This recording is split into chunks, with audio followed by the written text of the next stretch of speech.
Hello. George സാറും ബെൻസും കൂടി ചേർന്ന് ഒരു പരസ്യം ചെയ്തിരുന്നു.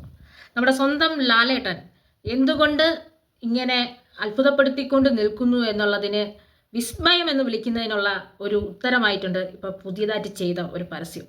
കേവലം ഒരു ജ്വല്ലറിയുടെ പരസ്യമാണ്, പക്ഷേ ഇത്രയും എന്താ പറയുക മാസ്മരികത ഉൾപ്പെടുത്തി ഇന്ന് വരെ ഒരു ജ്വല്ലറി പരസ്യം വന്നിട്ടില്ല എന്നുള്ളതാണ്. നമുക്കറിയാം, പരസ്യ ചിത്രങ്ങളൊക്കെ ചെയ്ത് ഗംഭീരമായ പേരെടുത്ത ആളാണ് പ്രകാശ് വർമ്മ. തിരുവനന്തപുരത്ത് കുമാരപുരത്ത് പുതുതായി തുടങ്ങിയ എലിവേറ്റഡ് ഫിറ്റ്നസ് സ്റ്റുഡിയോയിൽ പുതിയ ഓഫറുകൾ വന്നിട്ടുണ്ട്. 10 ദിവസത്തെ ഫ്രീ ട്രെയിനിങ് ആണ് ഇവർ ഓഫർ ചെയ്യുന്നത്. അതിനുശേഷം താല്പര്യമുണ്ടെങ്കിൽ തുടരാം. ഇവർ weight training, zumba, yoga, functional training, personal training എന്നിവ അവർ ഓഫർ ചെയ്യുന്നുണ്ട്. ഇതിനെക്കുറിച്ച് പുതുതായി ഡീറ്റെയിൽസ് ലഭിക്കണമെങ്കിൽ താഴെ കണ്ടെന്ന കോൺടാക്ട് നമ്പറിൽ ബന്ധപ്പെട്ടാൽ മതി. മികച്ച പരിശീലകരാണ് ഈ ട്രെയിനിങ് നിങ്ങൾക്ക് നൽകുന്നത്. ഇതിൻ്റെ സേവനങ്ങൾ ലഭിക്കാൻ വേണ്ടിയിട്ട് നിങ്ങൾക്ക് എലിവേറ്റഡ് സ്റ്റുഡിയോയുടെ ആൾക്കാരുമായി ബന്ധപ്പെടാം. അദ്ദേഹവും നമ്മുടെ സ്വന്തം ലാലേട്ടനും കൂടി ചേർന്ന് ഇപ്പോൾ ഒരു ജ്വല്ലറിയുടെ പരസ്യം ചെയ്തു. സ്ത്രൈണത ഉൾപ്പെട്ട ഒരു പുരുഷൻ, ആഭരണങ്ങൾ കാണുമ്പോൾ പെട്ടെന്ന് എടുത്തണിയാൻ തോന്നുന്ന ഒരു പുരുഷൻ, അതിലുണരുന്ന ഒരു സ്ത്രൈണ ഭാവം, അവനിലുണ്ടാകുന്ന ഒരു മാറ്റം, ഇത് എങ്ങനെ എത്ര ചെയ്താലും അതൊരു നമ്മുടെ ഉള്ളിൽ തട്ടുന്ന രീതിയിൽ ചെയ്യാൻ കഴിയുന്നു എന്ന് പറഞ്ഞാൽ അത് നമ്മൾ നടന വിസ്മയം ലാലേട്ടന് മാത്രമേ പറ്റൂ. അതിൻ്റെ തെളിവാണ് ഈ പരസ്യം. ഒരു ആഭരണം, ഭംഗിയുള്ള ആഭരണം കാണുമ്പോൾ ഒരാൾക്ക് തോന്നുന്ന അട്രാക്ഷൻ, എന്ത് കണ്ണും വിരലും മനസ്സും ശരീരവും ഒക്കെ ഒരു സ്ത്രൈണഭാവം വന്ന് അതിനോടുള്ള ഒരു ഒബ്സഷൻ തോന്നുന്ന തരത്തിൽ അഭിനയിച്ച് എന്താണ് പറയുക ഞെട്ടിച്ച ഒരു പരസ്യം. നടന കലയുടെ എന്താ പറയുക കുലപതി അല്ലെങ്കിൽ വിസ്മയങ്ങൾ തീർക്കുന്നവൻ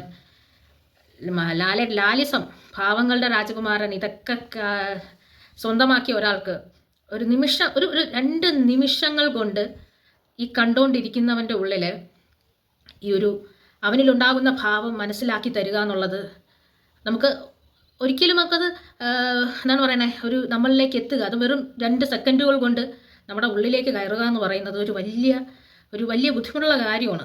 ശരിക്കും അദ്ദേഹം കമലതളത്തിൽ ഡാൻസ് ചെയ്തും വാനപ്രസ്ഥത്തിൽ കഥകളി ചെയ്തും ഒക്കെ മലയാളികളെ വിസ്മയിപ്പിച്ചു. ആ വിസ്മയത്തിൻ്റെ മറ്റൊരു ട്രേഡ് മാർക്കായിരുന്നു ഈ ജ്വല്ലറിയുടെ പരസ്യം എന്ന് പറയുന്നത്. വിരലിൽ മോതിരവും ആ കയ്യിലൊരു വളയും കഴുത്തിലൊരു മാലയും എടുത്തിട്ട് സ്ത്രൈണഭാവത്തിൽ, അതായത് ഒരു പുരുഷനുള്ളിൽ ഉറങ്ങിക്കിടന്ന സ്ത്രൈണതയെ ഉണർത്തി ആഭരണങ്ങൾക്കൊപ്പം അവനൊരു സ്ത്രീയായി മാറിയപ്പോൾ എങ്ങനെ ആയിരിക്കും അവൻ്റെ മനസ്സിലുണ്ടാകുന്ന മാറ്റം, അതിട്ട് അലങ്കരിച്ച് കണ്ണാടിയുടെ മുന്നിൽ നോക്കി നൃത്തം ചെയ്യുന്ന രീതിയിൽ ഞാൻ നൃത്തം ചെയ്താൽ എങ്ങനെയിരിക്കും, എൻ്റെ വിരലുകളിൽ ഈ ആഭരണം ഇട്ടാൽ എങ്ങനെയിരിക്കും, എൻ്റെ കണ്ണിലും എൻ്റെ കഴുത്തിൽ എൻ്റെ കയ്യിൽ ഇതിട്ടാൽ എങ്ങനെയിരിക്കും എന്നുള്ള ആ ഭാവത്തിൽ എന്തൊരു ഭാവമാറ്റവുമാണ്. കാരണം ആ കാരവനിൽ വന്നിറങ്ങുന്ന ഒരു വ്യക്തി ഈ ആഭരണത്തിലേക്ക് നോക്കുമ്പോൾ വരുന്ന മുഖത്തിൻ്റെ മാറ്റം, പിന്തിരിഞ്ഞു പോകുന്ന ഒരു മാറ്റം, ആഭരണം കാണുമ്പം പിന്നീട് പ്രകാശ് വർമ്മയെ കാണുമ്പോൾ മാറ്റം, എല്ലാം കൂടി ഒരു നിമിഷങ്ങൾക്കുള്ളിൽ ഉണ്ടാക്കിയെടുത്ത ഒരു വലിയൊരു എന്താണ് പറയുക ഭാവപ്രകടനങ്ങൾ. നമുക്ക് പറയാൻ പറ്റില്ല, ഒരു എന്താ പറയുക ദൈവത്തിൻ്റെ അനുഗ്രഹമുള്ളൊരു കലാകാരൻ, അനുഗ്രഹിച്ചു വിട്ട കലാകാരൻ മലയാളികൾക്ക് അല്ലെങ്കിൽ തലമുറകൾക്ക് അഭിനയം എന്താണ് അല്ലെങ്കിൽ നാട്യം എന്താണ് നടനം എന്താണെന്ന് പറഞ്ഞു തരാൻ മനസ്സിലാക്കാനുള്ള ഒരു സർവ്വവിജ്ഞാനകോശം, ഒരു യൂണിവേഴ്സിറ്റി, അതാണ് ലാലേട്ടൻ എന്നാണ് ഈ പരസ്യം തെളിയിച്ചിരിക്കുന്നത്.